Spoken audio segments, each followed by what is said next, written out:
Hey guys, welcome back to our channel. How to put videos side by side in CapCut. So these are the two videos which I import. First of all, we just have to drag to this timeline, and this is my second video.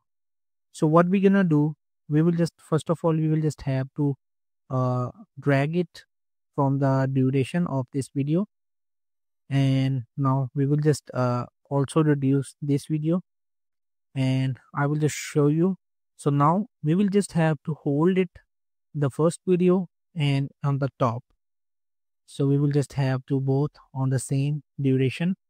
So as you can see, these are the four corners of this video.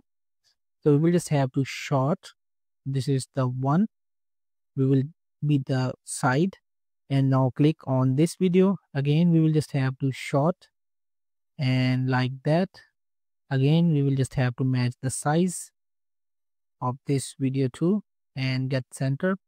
So in this way, you will just have to put videos side by side, and you will just have to play it as well. So that's it. Thank you so much for watching, guys.